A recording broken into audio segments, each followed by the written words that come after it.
Hai hai hai. Selamat datang kembali di channel Min Donghua.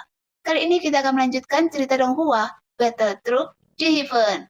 Nggak pakai lama lagi, langsung aja kita ke ceritanya. Tepat ketika tubuh Xiaoyan bertambah besar, Xiaoyan sudah mengangkat lengannya yang besar. Jari penghancur bintang. Segera, jari terbungkus cahaya keemasan menghalangi langit dan menyatu ke arah Su Chou dengan ganas. Jika Anda hanya memiliki kekuatan seperti itu tidaklah cukup.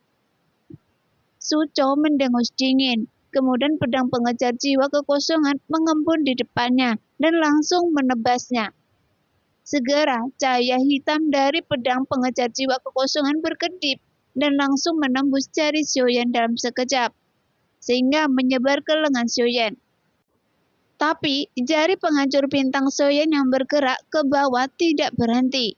Tapi sebelum mendarat di kepala Su Chou, tiba-tiba terdengar ledakan keras dan jari penghancur bintang Xiaoyan langsung terpotong. Bahkan tidak hanya jari Xiaoyan saja, tapi telapak tangan hingga ke lengannya juga dipotong-potong. 7 langkah mengejutkan para dewa. Xiaoyan tidak peduli dengan lengannya yang hancur. Sebaliknya, dia melangkah maju dengan telapak kakinya lagi. Kemudian bayangan kaki yang sangat besar mengembun dan langsung jatuh dari langit. Di bawah tubuh dewa asli super raksasa, setiap langkah yang diambil Xiaoyan sepertinya agak sulit. Semakin kuat tubuhnya, maka kekuatan 7 langkah mengejutkan para dewa juga akan berlipat ganda.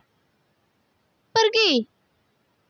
Namun, Su Chou hanya menghela nafas pelan, kemudian pedang pengejar jiwa kekosongan hitam di kehadapannya segera meraung.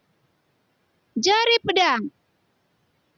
Segera, cahaya hitam menderu di udara, dan itu sebenarnya membentuk jaringan yang sangat besar, seolah-olah terbuat dari garis-garis hitam yang menutupi langit dan matahari. Kemudian dia melewati 7 langkah Xiaoyan. Di bawah suara mendesing, semua 7 langkah Xiaoyan dipotong menjadi potongan-potongan yang tak terhitung jumlahnya, seolah-olah dia tidak memiliki kekuatan untuk bersaing dengannya. Jangan bandingkan saya dengan si idiot Sulin. Dia baru saja berhasil menembus ke tingkat ketiga keabadian dewa. Bahkan hanya memiliki satu sumber kekuatan aturan yang dibuka. Dan saya telah membuka ketiga sumber tersebut. Trik Anda ada di depan saya rentan. Jelas, pada tingkat ketiga keabadian dewa disebut 9 energi. Dan semakin banyak sumber energi yang dibuka, maka semakin kuat kekuatan aturan yang dia kendalikan. Jadi, tepat kedua kekuatan itu bertabrakan, Xiaoyan sudah merasakan kesenjangan yang luar biasa ini. Dan dia merasakan penindasan yang sangat berbeda saat Xiaoyan bertarung melawan Sulin, yang menunjukkan kekuatan Su Chou di depan Xiaoyan jauh lebih kuat dari Sulin. Meskipun 7 langkah mengejutkan para dewa juga sangat kuat. Dan ini juga bisa dianggap sebagai salah satu metode terkuat Xiaoyan saat ini.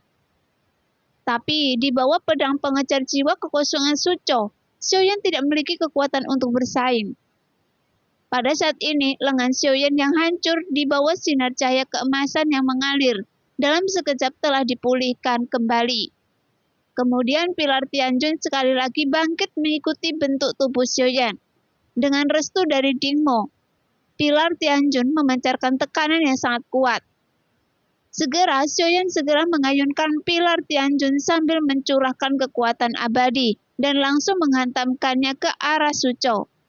Karena meskipun pedang Su Chou telah menjadi lebih tajam, tapi pilar Tianjun adalah harta paling berharga dari klan dewa asli. Dengan cara ini, setidaknya serangannya tidak akan terpotong-potong lagi.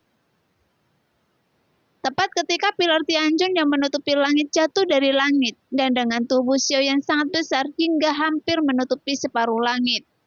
Meskipun setiap orang di bawahnya seperti semut, tapi setiap serangan Xiaoyan dengan mudah diselesaikan oleh Sulin. Bahkan Xiao Yueli dapat melihat dengan jelas Xiaoyan dalam posisi yang kurang menguntungkan. Namun, meskipun Xiao Yueli sudah menangani 2 jenderal Taishu yang tersisa saat ini, tapi dia tidak segera bergabung dengan pertarungan antara Xiaoyan dan Su Chou. karena dia masih menunggu instruksi dari Xiaoyan. Dan sekarang, bukan waktunya dia mengambil tindakan. Meskipun ayah juga sangat kuat secara fisik, tapi ilmu pedang orang ini juga sangat menakutkan, karena dalam pedangnya berisi kekuatan aturan yang kuat, sehingga dapat dengan mudah menembus pertahanan ayah, yang membuat ayah kesulitan untuk menghadapinya. Kata Xu Yeli sambil berdiri dalam kehampaan. Namun kapanpun seorang prajurit Taisu mendekat, dia masih mengayunkan sabit dengan kematian di sebelahnya, dan langsung memotong para prajurit Taisu itu menjadi beberapa bagian dalam sekejap. Bagus, saya akan membunuh Anda dengan keterampilan pedang yang saya pelajari dari pedang pengejar jiwa penghancur kekosongan. Teknik pedang ini disebut pengejaran jiwa. Bagi pengguna pedang seperti saya, sebenarnya hanya membutuhkan satu pedang untuk membunuh musuh. Dan ini adalah pedang pengejar jiwa. Su Chou mencibir, namun dia tidak cepat dan lamban dalam menghadapi bayangan pilar Tianjun besar yang jatuh. Tapi dia justru mengambil kembali pedang pengejar jiwa kekosongan di telapak tangannya. Pada saat yang sama, bila pedangnya terus bergetar, karena energi hitam yang diubah dari jiwa yang tak berdosa berjuang keras. Kemudian, Su Chou perlahan mengangkat pedangnya yang membuat di mana pedang itu lewat, meninggalkan serangkaian bayangan. Setelahnya jiwa tak berdosa yang tak terhitung jumlahnya di pedang itu dilepaskan oleh Su Chou.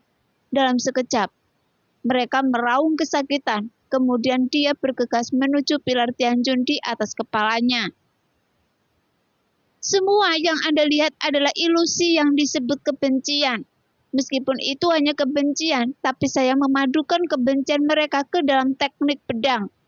Kemudian menggunakan aturan dalam tebasan ini, sehingga pedang ini bisa menghasilkan kekuatan yang sangat besar. Setelah Su Chou selesai berbicara, jiwa tak berdosa itu mengaum dengan ganas. Tepat ketika pedang itu bertabrakan dengan pilar Tianjun, itu berubah menjadi bayangan pedang yang sebanding dengan ukuran pilar Tianjun. Sehingga kekuatan luar biasa dari keduanya saling terkait. Pada saat ini, Xiaoyan yang mengayunkan pilar Tianjun juga membawa kekuatan aturan, kekuatan tubuh abadi. Namun, meskipun itu mengandung kekuatan aturan, hanya saja Xiaoyan belum bisa mengontrol kekuatan aturannya. Tapi kekuatan aturan yang dia keluarkan juga sangat kuat. Tuar! Segera suara teredam yang memekakkan telinga ini bergema, seperti meteorit yang jatuh ke laut, memancarkan gelombang besar dan menyapu ke seluruh bintang Hongmeng dan kehampaan. Namun, meskipun pilar Tianjun tidak menunjukkan tanda-tanda terpotong, bagaimanapun itu adalah harta karun tertinggi dari klan dewa asli. Tapi lengan Xiaoyan yang memegang pilar Tianjun harus berkeping-keping saat ini. Bahkan jika Xiaoyan memiliki tubuh fantasi emas, kulitnya memiliki kekuatan pertahanan yang kuat. Tapi dia tidak mampu menahannya, sehingga lengannya seperti kristal pecah yang mulai rusak, dengan darah emas menyembur keluar. Kemudian terdengar suara retakan tulang yang membuat pilar Tianjun kehilangan aliran kekuatannya, terguncang, dan terpisah dari Xiaoyan. Melihat itu, Su Chou tersenyum sinis. Kemudian dia mengangkat pedang pengejar jiwa kekosongan di tangannya dan menebas ke arah Xiaoyan lagi. Namun, saat cahaya hitamnya menderu di dekat Xiaoyan, tiba-tiba sabit dewa kematian berputar dan terbang melewatinya, dan langsung bertabrakan keras dengan pedangnya. Segera, sabit dewa kematian bersaing dengannya. Tiba-tiba, sosok Xiao Yueli muncul dan memegang sabit dewa kematian dan melambaikannya dengan keras untuk menghancurkan tebasan pedang hitam itu. Apakah Raja Hades akhirnya mengambil tindakan? Jika Anda tidak mengambil tindakan sekarang, saya berencana untuk memotongnya menjadi beberapa bagian dan mempelajarinya dengan cermat. Bagaimanapun sangat sulit untuk menemukan anggota klan dewa asli sekarang. Sebelumnya, saya juga mendengar bahwa Pluto, salah satu orang terkuat di Sensi, juga bereinkarnasi. Tampaknya rumor itu juga benar sekarang. Jika tidak, dengan kekuatan pedang yang barusan, seharusnya tidak terlalu sulit untuk bagi Anda untuk memblokirnya. kata Suco dengan dingin. Maju! Dengan teriakan Xiao Yueli, para pasukan tulang yang bergulir datang seperti ombak dalam sekejap. Kemudian mereka menyapu ke arah Suco dengan ganas. Tuar! Setelah suara angin yang kencang menderu, terjadinya ledakan dahsyat karena tentara kerangka yang tak terhitung jumlahnya dipenggal dalam satu gerakan oleh Suco. Setelah mereka meledak, mereka berubah menjadi bubuk dan menghilang. Itu hanya taktik menggertak. Apakah Pluto dari Sensi hanya mampu melakukan ini? Suco mencibir, yang membuat mata Xiao Yueli menjadi lebih dingin. Bahkan tidak ada ekspresi di wajah cantiknya, dan hanya berjalan ke depan sambil menyeret sabit Dewa Kematian. Sebelum dia berlari melewati kehampaan dengan langkahnya yang menjadi lebih cepat. Kemudian sosoknya berubah menjadi bayangan dan muncul di depan Suco. Pada saat berikutnya, sabit Dewa Kematian tampak seperti bulan memudar di udara. Kemudian Xiao Yueli meraung ke arah Suco. Melihat itu, Suco juga tidak berdiam diri. Dia segera mengangkat tangannya dan pedang pengejar jiwa kekosongan langsung bertabrakan dengan sabit Dewa Kematian. Namun, pada saat keduanya bertabrakan, mata Suco tiba-tiba menyusut. Karena dia melihat bahwa jiwa-jiwa yang tak berdosa dalam pedang pengejar jiwa kekosongan sebenarnya sedang disedot habis-habisan oleh sabit Dewa Kematian. Bahkan dalam sekejap, sejumlah besar jiwa-jiwa tak berdosa di bawah pergi ke dalam sabit Dewa Kematian. Jadi Suco segera mundur ke belakang. Tapi mata indah Xiao Yueli bahkan menjadi lebih dingin. Jadi saat Suco mundur ke belakang, dia terus menyerangnya dengan sabit Dewa Kematian. Beraninya Anda menyakiti ayah saya. Sekarang saya akan mengambil jiwa Anda. Nah, demikianlah cerita hari ini. Terima kasih yang sudah menonton video Min Earth sampai selesai. Sampai jumpa di video selanjutnya. Bye-bye.